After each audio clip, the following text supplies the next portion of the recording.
Palagi ba nag-aaway ang mga anak mo? Yung tipo nag-aagawan sila ng attention mo para i-priority mo sila? Ngayon guys, pag-usapan naman natin ang mga away magkapatid. Sino dito nakaranas na parang lagi nag-aaway ang mga anak ninyo?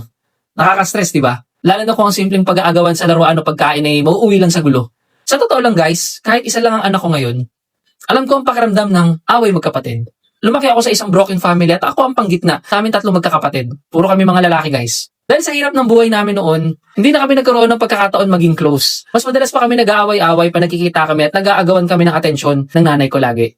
Ang pakiramdam ko noon, kailangan kong galingan, kailangan kong husayan para lang maagaw ang atensyon ng nanay ko. Pero ngayon guys, bilang isang magulang, isa pa lang naman ang anak ko na-realize ko na ang away magkapatid ay hindi dapat maging normal.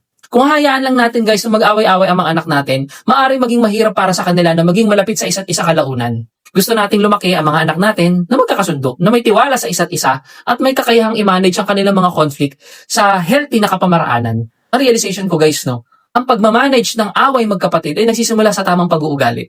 Hindi ito tungkol sa pagpilit na magkasundo sila, kundi sa pagtuturo talaga ng empathy at pagrespeto sa isa't isa. Kaya guys, ito ang mga diskarte ko noon na naging effective sa akin at hopefully maging effective din naman sa inyo. Una sa lahat, fairness. Hindi pagkakapantay-pantay, kundi fairness. Huwag natin sabihin sa kanila na pantay-pantay sila. Kung ang isang anak ay may mas malaking pangangailangan sa lahat ng mga magkakapatid, okay lang nabigyan mo na siya ng mas malaking atensyon, di ba? Ipaliwanag natin na fairness is not about being equal, but about being kind and understanding among themselves and sa atin din. Pangalawa guys, turuan natin sila ng problem solving. Huwag tayo lagi maging referee sa bawat away nila. Hayaan natin sila guys na i-resolve ang kanilang sariling conflict. Mag-usap kayo anak, ano bang problema? Parang ganyan. Paano natin yan masosolusyonan mga anak? Pangatlo guys, bigyan natin sila ng individual time. Maglaan tayo ng oras sa bawat anak natin. Ito ay magbibigay sa kanila ng pakiramdam na mayroon silang atensyon mula sa atin bilang isang magulang. At hindi sila nakikipagkompetensya sa isa't isa. Ito ay huling lesson guys na sana ay kapulutan din naman natin ang aral. Huwag tayong magko-compare ng mga anak natin. Huwag natin silang ihambing sa isa't isa.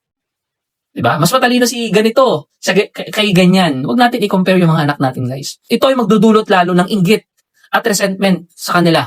Sa halip, purihin natin sila sa kanilang individual na strengths or lakas. Para sa mga maraming anak dyan guys, anong pinaka-effective yung technique para i-manage ang away magkapatid ng mga anak ninyo? I-share mo naman yung tips mo guys para makatulong ka rin naman sa iba. Magkakaroon po ng free webinar ang Gene and Jen Parenting sa darating na February 6, Friday 7 to 8 p.m. Ang title po ng usapin natin, Parents, Usap Tayo, A Guide to Fighting Child Depression Together. Himay-himayin po natin guys kung paano ba talaga labanan ng depression sa mga bata, ano-ano ang mga warning signs niyan, at paano tayo magiging sandigan ng mga anak natin. Makakasama po natin guys ang expert consultant natin, si Dr. Cathy Pagulayan, isa po siyang licensed psychometrician at isang educational psychologist. Paalala po, sobrang limitado lang ng slots. Maximum of 300 participants lang po ang pwedeng pumasok sa Zoom invite. Kaya kung gusto mo makasigurado ng slot, una, i-scan mo ang QR code na matatagpuan sa taas ng screen mo para sa free registration. Isesend po ng team namin ang Zoom link sa contact details na ilalagay nyo sa form. At para naman po sa mga magulang na nangangailangan ng agarang tulong o urgent mental health concern para sa anak nila, i-scan mo naman ang QR code na matatagpuan mo sa baba ng screen para dumiretso ka na po sa Child Mental Health Consultation Form.